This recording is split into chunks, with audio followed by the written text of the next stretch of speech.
Olá, pessoas! Estamos aqui em mais um episódio de Os Agilistas. Hoje aqui no estúdio, estamos com o Marcelo Schuster. Tudo bem, Schuster? Tudo jóia. Lógico, né, gente? O Schuster tá em todas, não sei nem por que eu apresento ele mais. E o Breno Cerqueira, ele é CIO. Bom, Breno, eu falo CIO, mas depois você se apresenta aí, porque eu acho que no LinkedIn você tá de outro jeito. Na Prodap. Tudo bem, Breno? Tudo bem, prazer estar aqui com vocês. Acho que vai ser uma prosa boa, divertida. Como que você quer ser apresentado? É CIO mesmo? Pode ser CIO, no LinkedIn tá CDO. Tá vendo? Acho que é um assunto da prosa aqui que eu acho que faz sentido, né? Uma mudança um pouco de conceitos, que eu acho que vale a pena a gente discutir um pouquinho. Falando em conceitos, eu tava mediando um painel com o Breno no outro dia e ele falou uma coisa que me marcou e eu já tô usando nas palestras. Ué, que bom, depois já eu quero... Você tem que dar um pouco dos royalties. Tem que abrir aspas, né? Abre aspas. Não, eu tô falando sério, eu tava lá na FIENG e falei, gente, olha aqui, não existe cliente interno. Antes de entrar no papo aí especificamente de como você tá guiando, fazendo essa transformação digital na Prodap, o que é isso? Não tem cliente interno? Você sabe que a gente tem muitos ouvintes do RH, né? Eu acho que eles iam ficar curiosos por aí. Primeiro que sim, isso é uma quebra de paradigma cultural muito grande, que a gente fez primeiramente dentro da área de tecnologia, que eu acho que é importante. As áreas de tecnologia de qualquer empresa hoje, elas só têm cliente interno. Raramente ela foca, ou as empresas focam no cliente externo. Tem sempre aquela briga, área de negócio, área de TI, é eles, é os caras e nós, então já tem até no discurso, um contra o outro, e todo mundo esquece que o objetivo de qualquer empresa é atender o cliente final, o cara que paga a conta, então, a base é essa. E dentro dessa mudança de cultura, quando a gente fala de transformação digital, assim, ou essa turma começa a trabalhar junto, de fato junto, com os mesmos objetivos, e trabalhando assim, aí tem os squads da vida, que são também na moda hoje, mas se pegar a coisa pura do conceito, esses caras têm um objetivo comum, um objetivo de negócio. Independente de que o cara é, se o cara é analista, programador, se é um cara de RH, de marketing, se o cara é consultor externo, whatever, não faz sentido isso. E aí você falar que é o seguinte, vamos trabalhar todo mundo junto com o meu objetivo, mas as relações dentro da empresa é de cliente-fornecedor, é contraditório, sabe? Aí isso toda hora aparece na mesa. Se você não me falou no prazo, você não cumpriu um prazo que estava acordado, aí esquece que os problemas acontecem. Então, quando a gente fala, gente, a gente está aqui para resolver o problema de negócio. Isso é interessante, né? Porque tem uma história que eu sempre conto que é essa aí, justamente, que a relação entre a TI e o negócio vira uma relação contratual, né? Como se fosse um contratado dentro da empresa, né? Quando você vira e faz uma declaração dessa, você está tentando quebrar isso, né? Fala, estamos todos no mesmo barco aqui, né? E é curioso, assim, eu achava que a empresa ia ter mais resistência. Teve. A diretoria, a presidência, eles entenderam, até porque você explica o conceito, beleza, estamos juntos. Até começar a dar os primeiros problemas. Boa. Que aí começa a dar o problema, gente, a gente tem que definir um SLA entre o time comercial e o time de tecnologia. Eu falei, gente, SLA, nós estamos falando de contrato. Não faz sentido. Mas e os sistemas internos, como é que você trata? Da mesma forma, cara. Está todo mundo no mesmo barco também? No mesmo barco. A gente tem RP lá, a gente tem um monte de sistema legado, sistemas antigos. A gente tem muita coisa que a gente precisa investir mais internamente para um dia de tecnologia, mas a gente trabalha igual, cara. Igual. E no fundo, aí você tem que inverter a ótica. O sistema interno, ele existe para quê? É para suportar algum processo, para dar mais conforto para o cliente externo. Tem lógica o negócio desse. Você também vincula ele a alguma... Exatamente. Está tudo vinculado a algum fluxo de geração de valor para fora, Para né? fora, sempre. Cara. Sempre puxado, né? É bem lean, né? Sempre bem puxado lean, pela... E tem que ser, cara, porque senão a coisa fica manca. Não adianta falar assim, quando a gente pensa no mercado, a gente trabalha de um jeito. Quando a gente pensa internamente, você trabalha de um jeito. Não dá, cara. Ou você trabalha 100% de um jeito só, senão você está sempre com um ponto de vulnerabilidade, cara. Não tem lógica isso. E você observou na prática as pessoas realmente colaborando mais com esse tipo de mudança? Demorou. Acho que... O demorou é quanto? Vou te falar, foi um ano? Foi um ano. Durou ano passado inteiro, foi uma luta. Foi bem difícil, mas deu certo. Então, a virada de chave, a gente fez um evento, todo início de ano tem tipo uma convenção da Prodap, que a gente chama de Conexão Prodap. A gente traz o time de consultoria toda, para a empresa toda, faz algumas coisas. Então foi a primeira vez que a gente fez um evento do time de tecnologia junto com o time que a gente chama de do cliente, que na verdade são os consultores, que é o que guia, de fato, o business da Prodap. Não é que a gente tem indústria também, o que guia é o time de consultor. Uhum. Então a gente fez um evento, as duas áreas juntas, com o mesmo objetivo. Gente, ou essas áreas trabalham juntas, senão ferrou. A estratégia de curto prazo esquece, e principalmente a estratégia de longo prazo, que é o que a transformação digital está trazendo possibilidade para a Prodap, não vai funcionar, não vai dar cola. E aí a coisa mudou. Acho que a turma começou a entender melhor. Claro que houve algumas mudanças também de estrutura, né, na empresa como um todo, que facilitou isso também. Aquele negócio, o discurso é se você não muda a cultura Sim. e não muda a estrutura, Uhum. mata. O discurso é uma coisa, a prática é outra. Sim. Aí não tem perde muito totalmente, né? Só um negócio, hein, Denise? A gente não, o pessoal que está ouvindo talvez não sabe Apresentar, né? exatamente o que é Prodap. Exato. Já ia pedir para ele fazer isso, Breno. Fala um pouquinho da Prodap. É a primeira vez que a gente entrevista alguém do agro, né? Aqui. Sim. Acho que sim. Então, contextualiza a Prodap E é uma das coisas esse que- segmento, né? É uma das coisas que move o Brasil. Pois né? é. Diz que não Quase tem crise. 30% do PIB. É uma das quase- coisas Não que, tem que crise resta, no agro, né? é isso mesmo? A brincadeira, a crise, ela começa e termina até a próxima refeição. Entendeu? Boa. Todo mundo Ótimo. comer, todo mundo ter beber. Mais ou menos assim. Bom, o que é a Prodap? A Prodap é uma empresa mineira. Nós estamos fazendo 40 anos esse ano. É a empresa focada em pecuária, seja de corte e de leite. A gente tem 3 pilares que a gente fala. Uma é indústria, então a gente tem suplementação animal, a gente tem uma indústria aqui no interior de Minas, em Santa Luzia, e outra indústria sendo construída em Barra do Garça, no interior do Mato Grosso. O que é esse negócio de suplementação? É como se fosse, pensa o nutricionista nosso. Você está fazendo a dieta, você precisa de um do suplemento. boi. Só que é do boi. Tá. O animal, para ele engordar mais ou para produzir mais leite, ele precisa de uma série de vitaminas, de proteinado e coisas do gênero que não encontra na comida Tipo um whey tradicional. protein, um whey protein. Tipo isso. Então a gente tem uma indústria que produz esse tipo de coisa. O outro pilar é a consultoria, e a consultoria tanto de gestão. Aí é curioso, porque a maioria das fazendas no Brasil, por mais que os clientes da Prodap são high-end, são grandes produtores, no fundo a gestão é familiar, a gestão é um hobby de um mega empresário. Então é engraçado, o cara é um mega empresário de case de sucesso no mercado, e no hobby dele, cara, é uma coisa assim, cadernetinha, Que e o cara tem 100 mil interessante. cabeças de boi, tá meio maluco. Então a consultoria de gestão transforma as fazendas como se fosse uma empresa. Então, planejamento estratégico, define meta, até o peão, lá o vaqueiro tem meta, e assim vai. Então, várias políticas, muitas vezes a gente planta conselhos nas fazendas, porque às vezes é a relação familiar, tem uns conflitos desse sentido.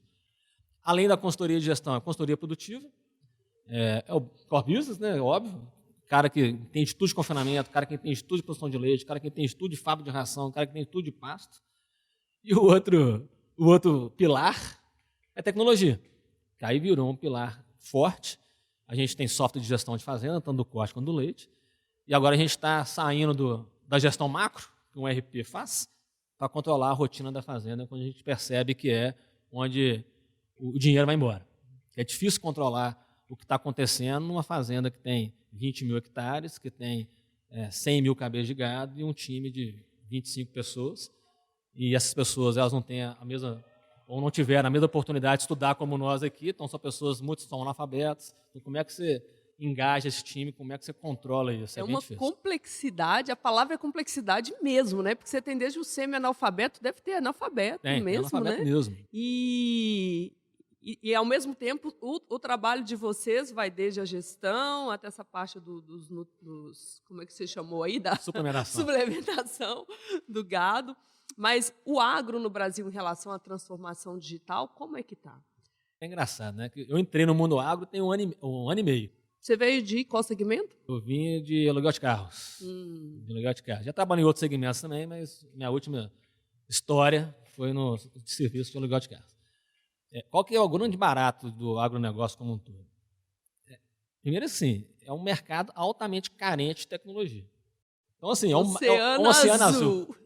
Você faz um negócio que em outro segmento mais moderno, vamos dizer assim, ou mais maduro, melhor dizendo, que não é nada. Assim, gente, já virou commodity, por exemplo, mobile, colocar um aplicativo. Cara, Tudo é novidade para eles. Os caras, você bota lá, nossa, os caras são altamente inovadores, exatamente porque tem um mar de oportunidades. Fácil de impressionar e gera resultado rápido. Né? E o principal que eu acho, que esse para mim é um motivo assim, de orgulho absurdo, é uma coisa que eu nunca tinha trabalhado na minha história. Que, assim, além de resultado rápido nos negócios, seja na fazenda, seja na Prodap, o impacto social é uma coisa assim, absurda.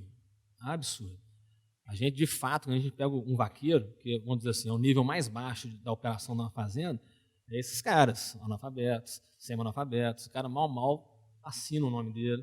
O cara, é a dificuldade tremenda. E pensa no interiorzão, no interior mesmo, lá do norte. É um lugar que não tem nem luz elétrica direito. Então, os caras têm uma vida sofrida. E, através da tecnologia, a gente está empoderando esses caras de uma forma, você tem que dar orgulho mesmo. É bem legal, sabe? Tem até uma historinha aqui, eu não sei se pode, eu acho que é legal demais. A gente implantou um MVP, a gente queria resolver uma dor específica. E a dor específica, quem é o responsável por isso é garantir que tem comida para o animal a pasto. A pasto tem lá o capim que ele come, tem a suplementação que fica no posto, que é o produto nosso. E quem tem garantia isso é o vaqueiro. A gente colocou um aplicativo para garantir essa rotina e fomos implantar isso num cliente nosso, num piloto MVP. O cliente é um cara aberto, cara novo, é a segunda geração da família, tem 33 anos, então um cara totalmente open mind. Já com a mente, né? A mente diferente, querendo isso, que ele não quer ter a mesma gestão que o pai teve, sofrida. Foi lá e todo feliz, foi contar para o time de vaqueiros dele que ia colocar um aplicativo e esse tipo de coisa. Para surpresa desse cara, dos vaqueiros dele pediu demissão. Eu falei, cara, eu não vou dar conta de mexer com isso. O cara tem 50 e poucos anos, nunca mexeu no celular na vida dele. Ficou intimidado de cara, né? Paralisou. Eu falei, gente, eu vou perder meu emprego. O cara semi-analfabeto, que mora na fazenda, tem filho para criar. Se eu não conseguir aprender a usar esse bicho aqui, o celular, eu vou perder meu emprego. Então ele ficou tão traumatizado que ele já pediu demissão. E aí esse nosso cliente teve uma sensibilidade absurda. Ele conta o seguinte, que ele pegou o celular, ficou em pé, botou o celular no chão, no pé dele assim, e falou, cara, olha o seu tamanho e olha o tamanho do celular. Você vai ter medo dessa porcaria? E aí no dia seguinte nós chegamos lá para plantar, a gente ficou sabendo disso antes, a gente fez um cuidado todo especial com essa pessoa. Então a gente, de fato, a gente queria empoderar tanto esse cara, e esse cara aprendeu, aí mérito do nosso time em conjunto, inclusive com a DTI.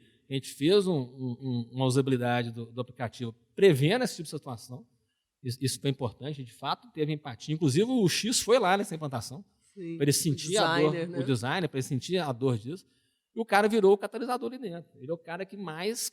Ele treina as outras pessoas. Que coisa, né, cara? E aí, o que é o mais legal? Isso é bonito mesmo, né? É bonito, cara. É inclusão digital na veia, inclusão social mesmo. Isso é legal, cara. Agora o cara... E as histórias, a gente deu um celular pro cara, não vamos dar o celular para você, levou para casa, mostrou para a família, as filhas dele nunca tinham visto no celular. Olha, o negócio é bonito pra caramba. Nesse nível, Nesse né? nível. E aí eu falo de empoderar, aí assim, a gente está usando a tecnologia com inteligência artificial, nós estamos fazendo esse cara sair de vaqueiro, que é, vamos dizer assim, uma rotina danada, uma profissão bem baixo de escalão mesmo, para virar um gestor de engorda de gado, que é o grande propósito dele. Então a gente está empoderando ele demais, com informação que antes ele não tinha, com insights que antes ele não tinha, e com direcionamento que antes ele dependia de alguém do escritório. Então a tecnologia está ajudando demais esse cara. Então isso para mim é o melhor impacto. Você me perguntar para mim, cara, o que é o mais legal? É o impacto nas pessoas. Tem uma empresa que a gente pode falar que claramente tem um propósito, que não precisa ficar aí, né? As empresas estão, muitas eu vejo, tentando achar um propósito por causa da questão da importância de engajar as pessoas, a nova geração, de não ser só geração de lucro para acionista, né? Mas assim, na Prodap está bem escancarado. Sabe qual é o nosso propósito? Qual que é o propósito? Transformar a história dos nossos clientes. Exatamente bom. por isso. E a história mesmo, fazendo, né? das pessoas que estão lá e também das fazendas. A gente fala que os clientes têm sonhos. Quando a gente coloca a fazenda virar uma empresa, de fato uma empresa, que dá um resultado, o proprietário da fazenda, o cliente, o dono, seja lá o que for, ele consegue realizar os sonhos dele. Então a gente, de fato, transforma. É curioso, né? Você contando essa história, cara, realmente é uma mudança muito drástica no que o cara pode fazer, né? Porque antes ele é um mero executor de alguma coisa e bem braçal, fazendo o que manda, né? Agora ele tem mais insight, ele é que está próximo da ação, ele pode tomar mais decisão, ele começa a aprender mais, né? Isso um cara que era desesperançoso de poder fazer isso, né? Porque por isso que é bonita a história, né? O cara achava que ele nem podia fazer isso, né? Ele devia estar pensando, vou para uma outra fazenda aí que ele nem imaginava que isso era possível. Aí agora, ou seja, é bem transformador mesmo, né? Foi tão bonito que até o sino. Celestial, né? Efeitos especiais. Apareceu um sininho aqui do nada. Acontece. E aí você tocou, já antecipou um assunto que a gente tem sempre frisado aqui a importância de entender transformação digital muito além da tecnologia, né? De que forma você contou um caso aí que foi revestido uma situação, né? Hoje essa pessoa, ela que seria desistente, ela virou uma influenciadora. Na verdade, ela já deveria ter esse papel, né? Para agora ela ser a multiplicadora, porque ela já tinha ali uma rede. Eu adorei quando você falou um pouquinho dos consultores, né? Quando você esteve lá na Dom Cabral, o pessoal depois ficou comentando que bacana, né? Contar também, não só tudo que deu certo, porque todo mundo fala que deu certo. Fala um pouquinho, não que deu errado, porque no final é aprendizagem, no ágil a gente sabe que não tem erro, tem, né, experiência. Mas fala um pouquinho como é que foi no início, quando você chegou, quais foram os obstáculos que vocês passaram e que no final geraram mais aprendizado. Só complementando, Denise, acho interessante para quem está ouvindo também entender a história como um todo, o que era a Prodap antes e o que motivou ela, porque é uma coisa assim, a gente percebe no mercado, acho que já falei isso em algum outro podcast, que muitas empresas estão mudando, nem que seja pelo medo, sabe? Muita empresa vê esse troço avassalador chegando e começa a ter que fazer alguma coisa. Ninguém consegue pensar que não vai ser afetado, né? Mas o que foi essa mola, né? Como é que ela era antes, gatilho. Como é que ela encarava e o que foi o gatilho para começar a ficar mais claro o tipo de transformação que está sendo feito? Primeiro eu vou falar essa mudança e depois eu te respondo, Denise. Eu repito. Dos aprendizados. Qualquer coisa você me lembra, por favor. Te lembro. Bom, primeiro assim, eu concordo com você, Xuxa. Acho que toda empresa tem a sua ambição digital. E acho que sempre tem também É engraçado, a transformação digital, o que é isso? Aí normalmente as pessoas pensam em tecnologia, fazer um app, digitalizar alguma coisa, esse tipo de coisa. E na visão da Prodap, vamos dizer assim, há um ano e meio atrás, não estou falando que a minha chegada que a coisa toda mudou, mas acho que ela foi um gatilho. Um catalisador assim. Ali, né? Um catalisador. É interessante que assim, a ambição da Prodap quando eu cheguei era basicamente duas coisas.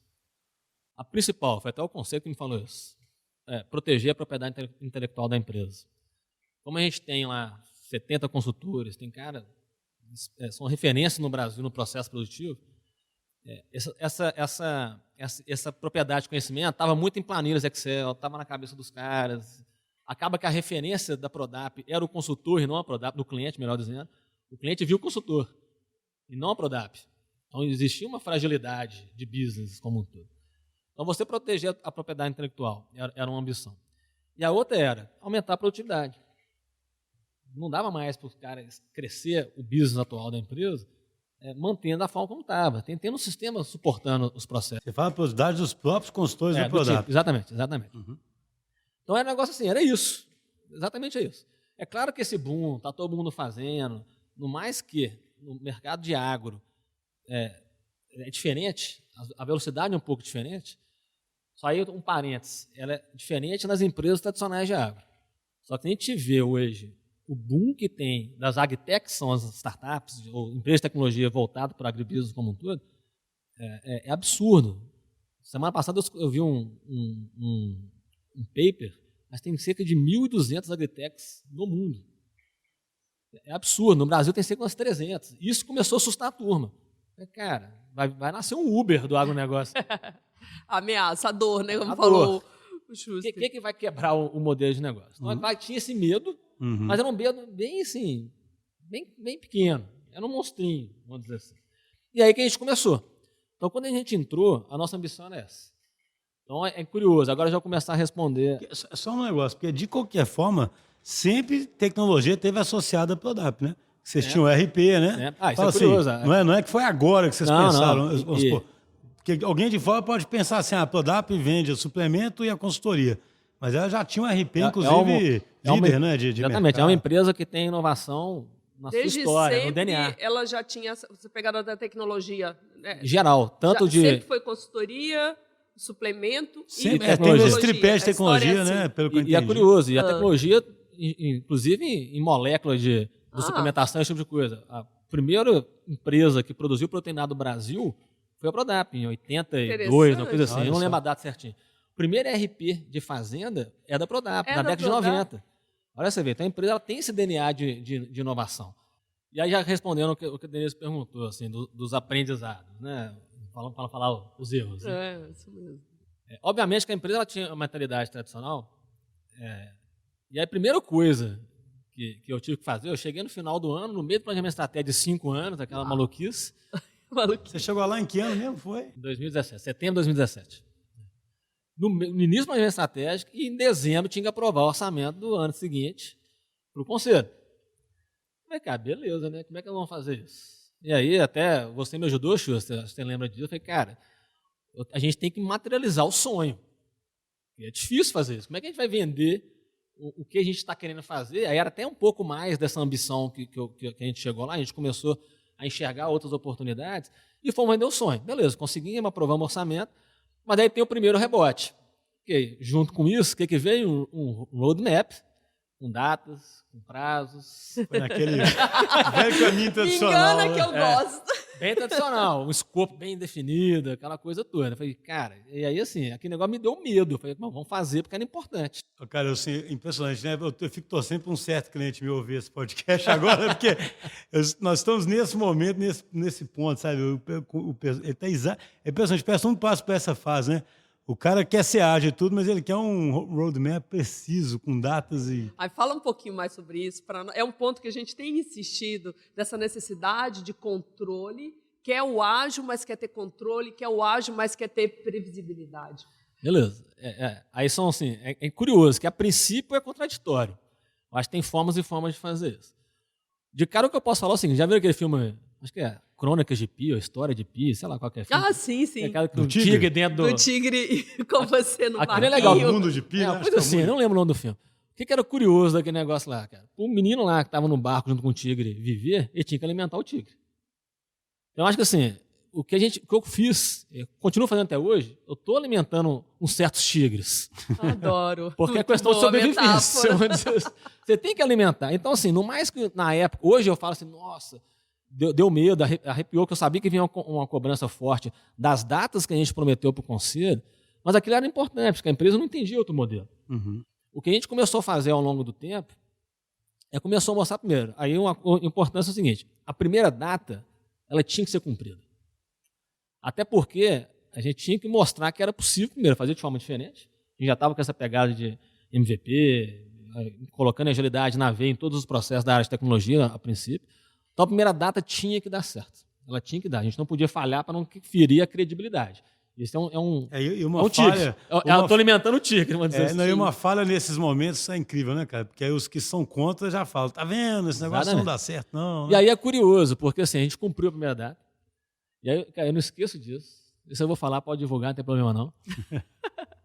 O meu CEO, meu chefe, chegou, parabéns, vocês cumpriram o prazo. Esse foi o elogio. Eu pensei, porra, pode falar palavrão, não é? Faz um pi, falou. Falei, pô, tô sendo elogiado porque eu cumpri o prazo, né, cara? Isso é um cúmulo. Falei, pelo amor de Deus, tô crente que ele falar que o produto era maravilhoso, não sei o quê, bonitão, sei lá o quê, mas cumpriu o prazo. Falei, bom, beleza, não quero mais receber esse feedback. Até porque isso favorece o controle. Cumprir prazo é importante. E aí você falou um negócio do erro, não do erro, mas do que acontece, que as pessoas começam a questionar o método. Essa primeira entrega foi um MVP. E aí foi interessante que é o seguinte, a gente rodou um design sprint, nós não conseguimos trazer cliente, nem consultor para rodar esse design sprint. Aí é algo curioso, né? A gente estava impactando a forma de trabalhar do consultor e do cliente e esses caras não estavam sendo ouvidos. Isso acho que é um erro. Mas não conseguiu trazê-los porque estão dispersa... Por resistência da empresa. Resistência da empresa. Não viu valor nisso? Não viu valor nisso. Tá. Tinha uma questão que a agenda do consultor complicado. É complicado. Então, a muleta. Hoje eu falo assim, a agenda é muleta. E de fato é muleta. Eu acho isso interessante. A gente vê isso em todos os clientes. Que aparentemente é uma contradição, né? O cara contrata um CIO novo, ele quer fazer uma transformação, ele quer investir, e ao mesmo tempo ele não mobiliza a estrutura toda, porque eu acho que ele não percebe que a empresa, como está ficando digital, está todo mundo no jogo agora, que é o que o Breno começou falando, entendeu? Sim. O cara ainda fica com uma esperança assim, eu continuo fazendo minhas coisas aqui, o software vai aparecer ali, o pessoal me entrega. Como mágica. Né? Ainda é o fornecedor lá dentro, sabe? Exatamente. Não é assim que vai me entregar, e eu estou aqui trabalhando. Eu não posso parar de trabalhar. O cara não entende que o negócio dele agora é aquilo, né? E eu fico pensando se não é melhor que seja desse jeito, porque eu penso que um CEO, a própria Prodap, né?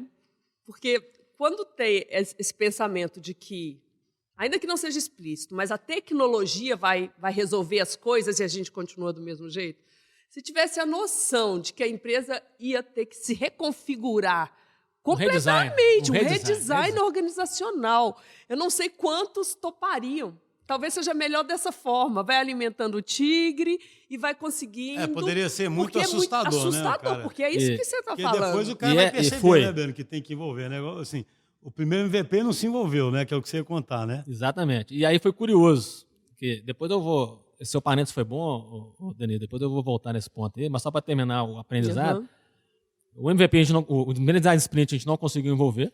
O que a gente conseguiu no final, quando a gente vai validar o protótipo, a gente conseguiu apresentar o protótipo para um cliente. Só que assim, qualquer um de nós aqui, se pegar um protótipo bonito, que normalmente os protótipos são bonitos, cara, você vende o sonho pro cara. Então você contou o sonho, o cara, maravilhoso, vai funcionar, etc, etc. Mas quando a gente botou isso no mercado, viu que aquela hipótese não era verdade. Viu que era uma hipótese mesmo. Viu que de fato era furada. As pessoas, os clientes já recebiam aquela informação de um jeito diferente, muito mais simples. Então não fazia sentido aquilo. E aí sim, a primeira reação da empresa, esse método não funciona. Tal do MVP, o cliente não viu o valor porque era um negócio pequeno, etc, etc. Começa a questionar. Começa a questionar. E sabe o que eu acho curioso? Nessas horas as pessoas comparam esse fracasso, digamos assim, com uma forma imaginária de uma coisa que daria certo, mas que eles nunca fizeram na vida. Exatamente. Eu acho isso curioso, sabe? Assim, eu vejo também isso em todo lugar. Na hora que acontece isso, alguém fala, se tivesse, não sei o quê.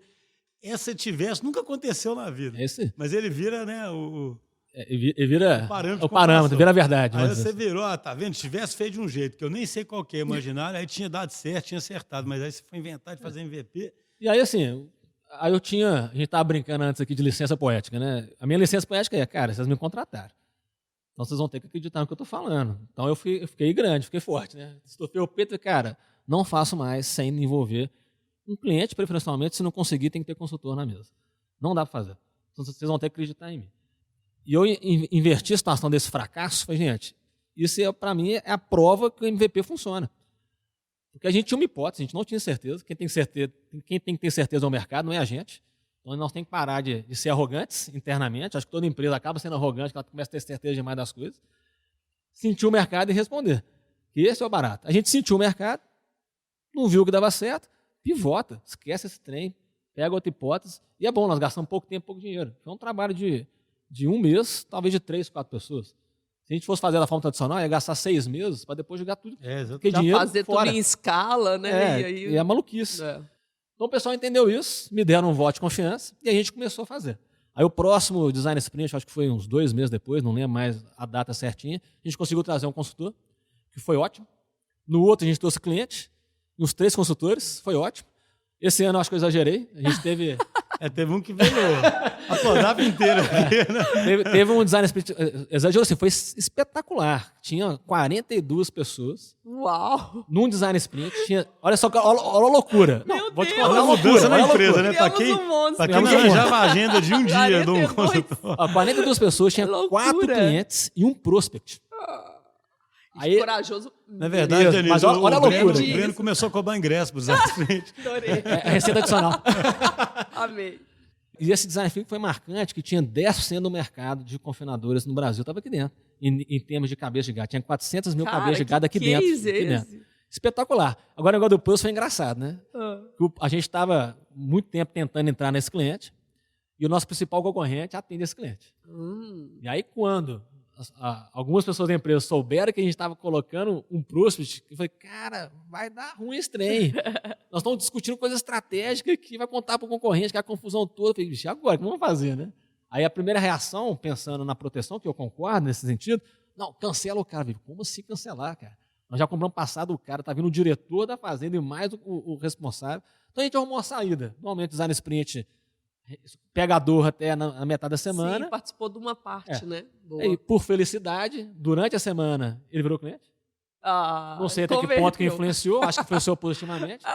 Muito bom. Influenciou tanto que os caras iam embora na quarta-feira, eles mudaram a passagem para embora na sexta, de tanto que influenciou. Acabou que a gente fez um evento de experiência, que eles trocaram experiência sabe o que é interessante? E benchmark aqui dentro. Foi muito divertido. Isso é muito mais próximo dessa cultura de startup que as empresas tradicionais invejam, né? Mais coragem. De co-criar, ser um pouco mais ousado, de demonstrar alguma vulnerabilidade ali, mas o cara vê que a intenção é boa pra caramba. Essa palavra que não você usou, fantástico, né?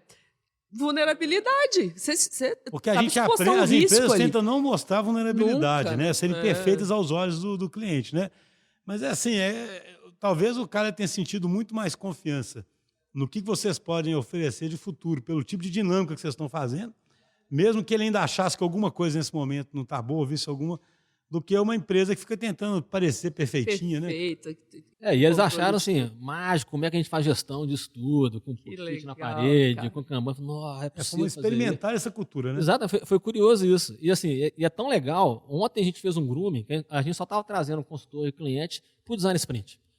E aí depois nos grooms, que é o detalhamento do que a gente vai fazer, aí envolvia os POs, a gente validava com alguns consultores, alguns clientes depois.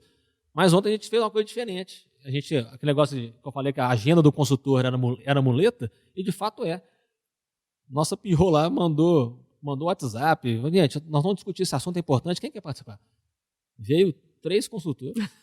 Ótimo. O gerente comercial, além das pessoas que sempre participam. Isso é um indicador de sucesso muito grande. É um indicador de sucesso. Olha, você vê. E antigamente, não tem agenda, não sei o quê.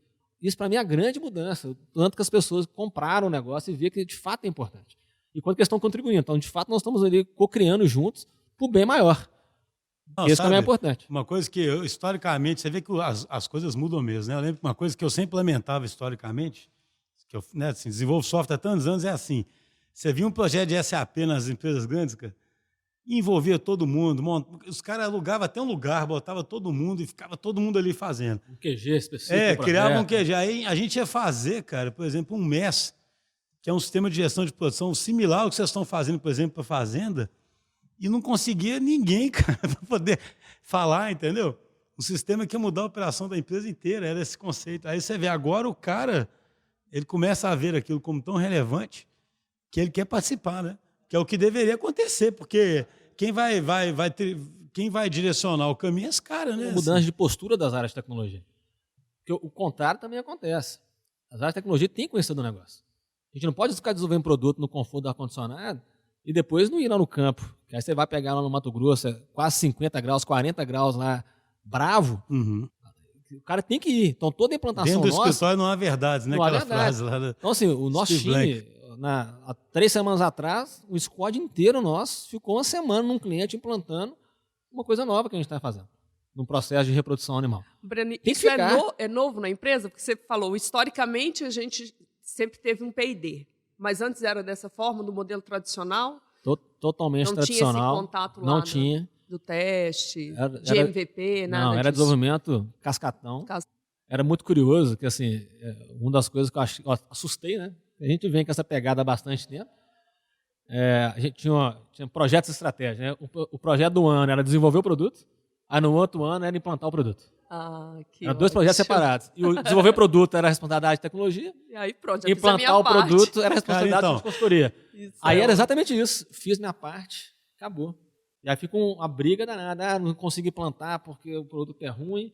E o cara não implanta porque eu não participo, não valoriza. É assim, é um inferno. Assim, é uma briga desnecessária. Não, e ainda tem o vendedor, né? Você vendeu coisas que a gente não consegue consegue fazer. Não, olha só, isso aí me traz uma... A caça às bruxas, sim, o tempo todo. Total. Isso me traz uma observação / pergunta, que é o seguinte, né? O fato de uma empresa ter um grande projeto já é um mau sinal, né? Assim, a gente sempre fala isso. Se uma empresa está de transformação digital, ela está continuamente gerando valor, né? O fato dela ter... E aí que eu acho interessante, porque eu conheço bem o case, né? Vocês foram de grandes projetos, de não trabalhar colaborativamente, para começar a trabalhar por sprints e começar a trabalhar totalmente colaborativo, mas deram outro passo, que a granularidade de entrega, ela diminuiu ainda mais, né, Breno? Sim. Hoje vocês trabalham com Kanban, né? Que é uma geração de valor a mais contínua possível, né? Que eu consigo imaginar, que é o que está no Kanban, ficou pronto. Explica isso um pouquinho, como é que foi esse... Entende? Porque eu falo assim, para quem está de fora pensar a dimensão, de projetos aprovados anualmente no orçamento, feitos numa relação totalmente contratual. Um ano desenvolvendo, acaba um desenvolvendo. projeto, um ano depois implantando. Para, de repente, você ter um Kanban que é discutido colaborativamente e que vai Entrega em produção e contínua que é de testado. valor. E as pessoas aceitam talvez alguma falha e recuperar daquela falha rapidamente. Sim. A mudança é tão grande que desde setembro do ano passado a gente não tem projeto mais. Não tem projeto Não tem mais. projeto. Totalmente mais. produtizado mesmo. Totalmente orientada à gestão de produtos mesmo, que eu acho que é o grande barato. Inclusive para RP, tá? A gente tem RP interno também. Então não é só para coisa nova. Claro que a coisa nova é mais fácil, porque a tecnologia ajuda isso, mas legado, RP também é possível fazer esse tipo de coisa. Você entender essa parte aí, quando você fala assim, tudo aí é gestão de produtos. Que você tem um produto e ele vai estar continuamente em desenvolvimento, né? Mas e onde que a inovação, novas coisas, tem um squad que é só para novas coisas? Como é que Não. isso acontece? O que a gente fez é o seguinte, os squads eles têm a responsabilidade de cuidar de curto, médio e longo prazo dos produtos. Ah, sim. E os squads eles não são separados por produtos digitais, eles são separados por dores do cliente, ou por processo do cliente. É? Então a gente tem um squad que cuida só de confinamento. Tá. Tem vários produtos digitais ali, tem processo, etc, que eles suportam. Tem um que cuida de cria e recria, a pasto. Um que cuida só do mercado do leite, outro que cuida só de operações, operações São internas. hoje? Hoje nós estamos com 5 squads. 5 squads. Então os squads são focados aos processos de negócio. Né? A uma entrega de valor do nosso cliente. Que é o confinamento, o cara tem que, no menor curto de prazo, ele tem que engordar o boi o mais rápido possível. Pronto. E de rentável. Essa é a missão desse squad, ajudar o cliente a engordar aquele gado máximo no confinamento. E de forma que vai trazer dinheiro. Porque engordar gastando muito. Essa parte é fácil. Essa é fácil. Então, esses caras têm essa grande missão. Sabe? E aí, por isso que eu falei, o que é curto prazo? Cara, são as hipóteses que a gente priorizou. O que é médio prazo? Às vezes é uma ideia que a gente, não necessariamente é inovação do ponto de vista de tecnologia, que os caras têm que pensar. Ou às vezes, que aí é uma coisa que é curiosa, que isso aí também é uma mudança de pensamento, inclusive da área de tecnologia. Quando você começa a trabalhar com MVP, acaba que você deixa muito débito técnico para trás, por decisão. Eu acho que, e é fato, e é decisão mesmo. Por quê? Cara, você tem que preocupar em ver se a hipótese de negócio faz sentido. Então, para que você vai ficar trabalhando com tralha técnica, preocupar com, sei lá, com o monitoramento o melhor possível, com a forma de delivery contínuo melhor possível? Antes de saber se aquilo gera valor. Não faz sentido. Então, você cria muitos débitos técnicos. Só explica um pouquinho o débito técnico. A gente já falou em outras vezes, mas é sempre bom. Tá. O débito técnico é o seguinte, é uma decisão que o time... deliberada, né? É igual... não é uma incompetência. Né? Você acredita ou você tira dinheiro. Então, você está perdendo dinheiro. Então, o time toma uma decisão de não fazer alguma coisa, ou o desenvolvimento da melhor forma possível, ou desenvolver um aspecto arquitetural ou não funcional, que normalmente é isso que acontece, por decisão para pensar em realizar a hipótese de negócio. Então, aquilo lá ficou a dívida. Que lá na frente, se não fizer, vai dar problema. Vai estar consciente. Então, é consciente. Então, a gestão do produto é essa. O cara tem que ter consciência, cara, se eu não resolver isso aqui, lá na frente vai dar problema. Seja para evoluir o produto mais rápido, seja para sustentar, seja para fazer um monitoramento adequado, vai dar problema. É claro que isso não significa que o produto é ruim ou de baixa qualidade. Não é. O time acaba fazendo alguns artefatos. Você tem que pagar lá na frente, né? Por isso que ele é um débito. Não débito. Tem uma consciência de E aí que o médio pagar, prazo né? normalmente são isso. Então o time fala, cara, esse débito técnico aqui, se a gente não resolver agora, vai dar problema. 3 meses tem essa autonomia de fazer. E o longo prazo é normalmente pensa em inovação. E qual que é o driver que a gente faz? Até porque, assim, isso é importante. O que a gente trabalha como gestão a gente cria drivers muito fortes e cria restrições. O que a gente faz é o seguinte, a gente tem 3 escalas. O core business, então normalmente, talvez 90% das nossas hipóteses que a gente está trabalhando está dentro desse core business. Nosso core business é o mercado conhecido com os produtos que a gente tem. Então, isso é o curto prazo. O médio prazo, que a gente chama, é o mercado que a gente conhece, mas a empresa tomou decisão de não atender. Vou dar um exemplo aqui. A Prodap ela trabalha com grandes produtores. Para a gente atender médios e pequenos produtores, a gente não atende hoje, porque depende de gente. Então, o que a tecnologia pode fazer para possibilitar que a Prodap comece a mexer isso? Então, produtos conhecidos, mercado conhecido, mas a gente tomou decisão de não atender por alguma questão estrutural da empresa. Pronto. Então, esse é o médio prazo. E o longo prazo, aí sim a transformação é novos modelos de negócio. Então, mercados não conhecidos, produtos que a gente não sabe o que tem que fazer, esse tipo de coisa. E a gente determina percentual de alocação de pessoas e dinheiro.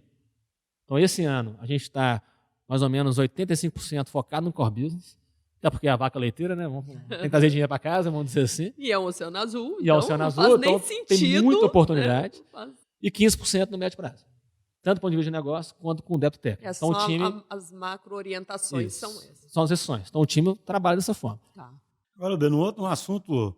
O papo tá ótimo, né? Pois então, mas um assunto que eu acho... Prodap é assim, né? Não, tem eu acho que é uma coisa também super bacana da Prodap, é que eu enxergo que a Prodap, a gente se fala muito hoje em plataforma digital, né?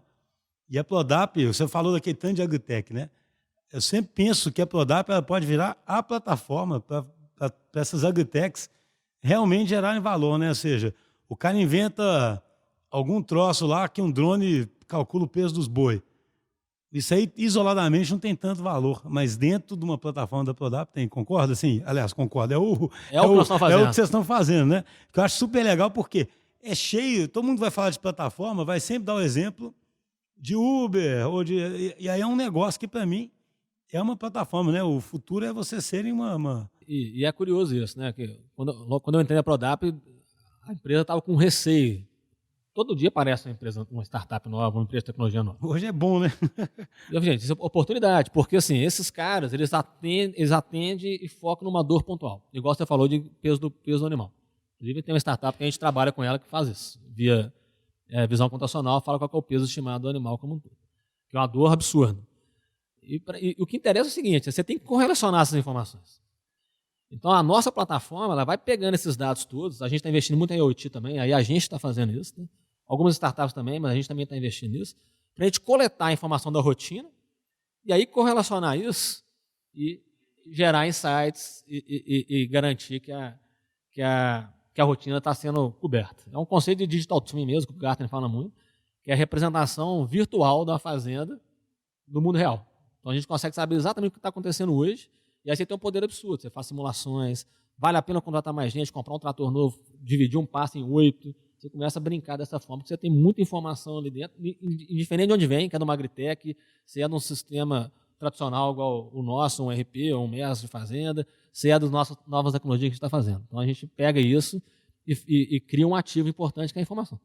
No fundo é isso. Ótimo. Acho que foi uma conversa maravilhosa. Porque, além da diversidade, né, e de ser um case de sucesso em um tempo muito curto, se você pensar, gente, 1 ano praticamente, você falou essa virada toda. Engraçado, né? É tão intenso, né? Eu achava que já tinha uns 10 anos. Exato. Quando ele fala, não, demorou um tempo. Quanto tempo? 1 ano.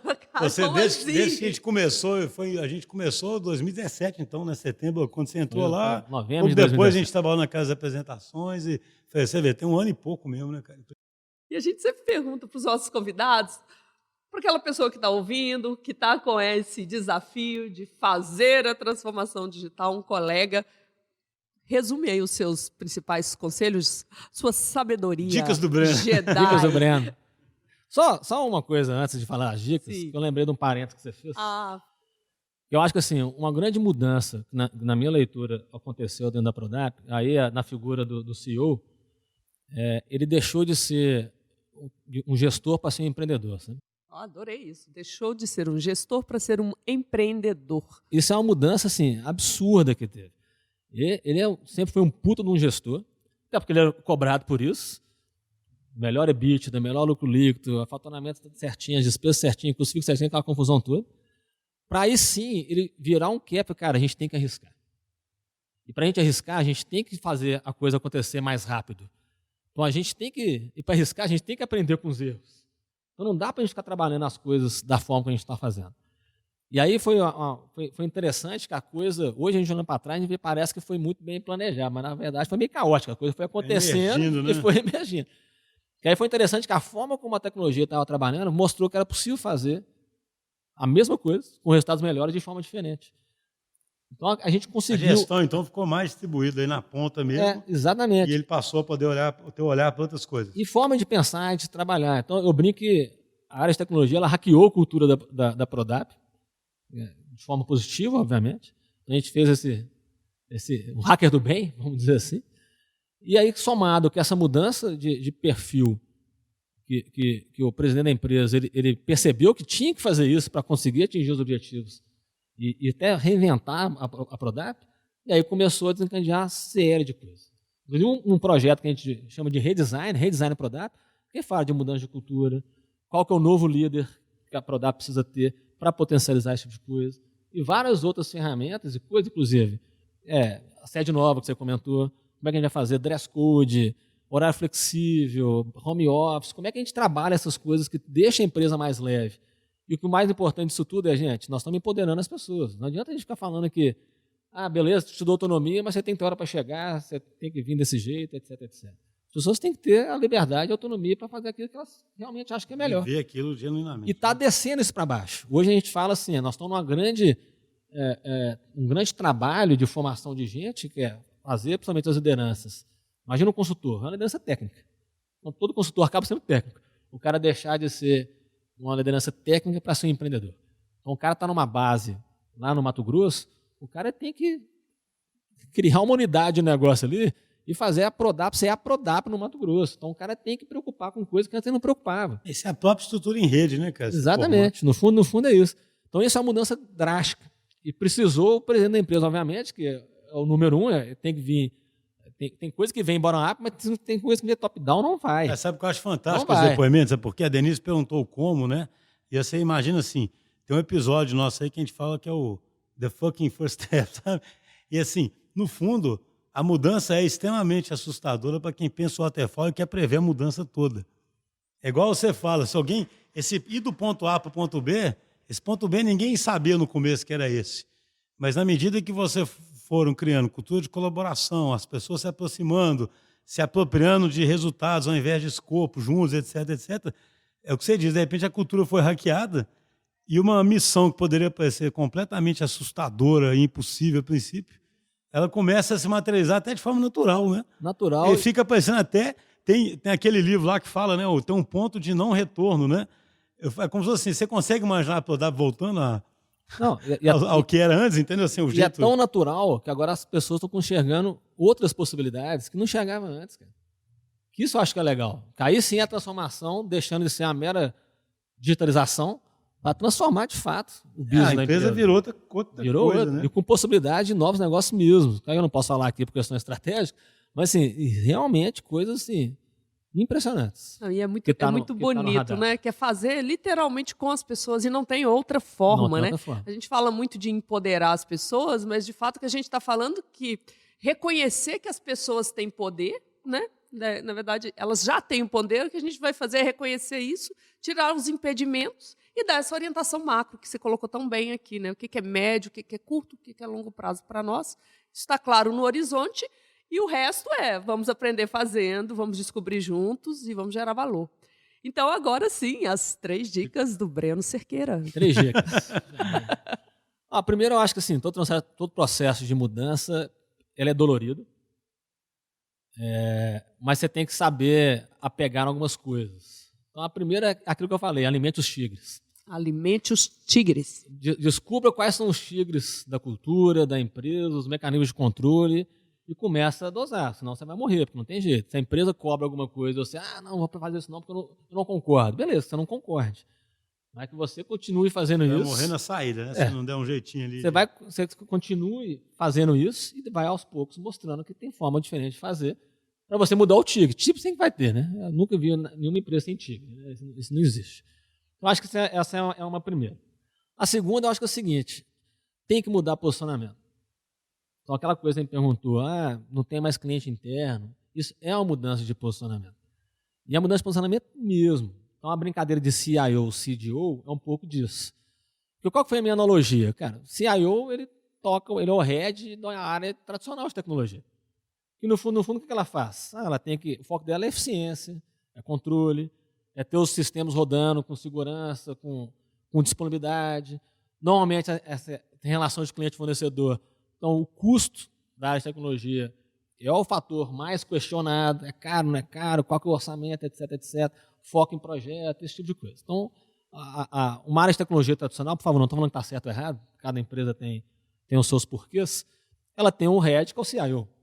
Agora, quando você pensa no mundo digital, principalmente quando a gente fala de business de agility, cara, a área de tecnologia, primeiro, ela tem que conhecer da estratégia, ela tem que conhecer do negócio, ela tem que pensar em como vai gerar valor para o negócio da empresa, então ela tem que estar preocupada assim, como é que eu trago dinheiro para casa, se o valor é dinheiro, como é que eu vou fidelizar meu cliente, se o valor é fidelizar, que são valores da Prodap, o que eu tenho que fazer para aí sim a tecnologia de fato contribuir com a estratégia da empresa.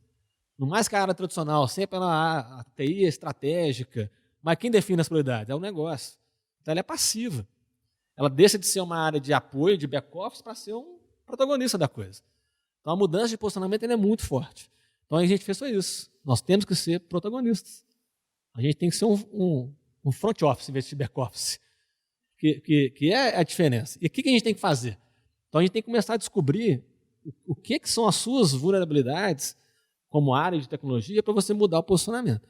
Então a gente muda o posicionamento com mudança de processo, também coisas simbólicas, nome da área, não é área mais de tecnologia e inovação, a gente chama de Prodap Labs, e aí não labs que o mercado está fazendo, bota um ambiente bonito, colorido, cheio de puff. Aí, não é isso. Anexado, né? No anexado, negócio, né? não é como isso. Parte, né, É uma mudança mesmo, porque no fundo quem que a gente é? Por que é um labs? A gente é um laboratório de tecnologia e inovação, a gente está experimentando o tempo todo. É o mindset do experimento eterno, de descobrir das hipóteses. Exatamente, o produto não acaba e assim vai. E aí a brincadeira, que na verdade não é uma brincadeira, é sério isso, o CDO, que é o cara que está trocando a digitalização. E não o cara que está cuidando só dos sistemas de informação da empresa. Então é uma mudança. Então tenta identificar o que é o posicionamento e principalmente o que esse posicionamento pode prejudicar na sua estratégia com mais tecnologia, muda isso. Muda e aí assim, é o walk the talk, né? Não adianta falar e não fazer. Tem que de fato fazer. E aí é difícil. A mudança mais difícil na Prodap, gente, foi interna da área de tecnologia. Da própria área de tecnologia. É o mais difícil. Que é quem vai sofrer mais.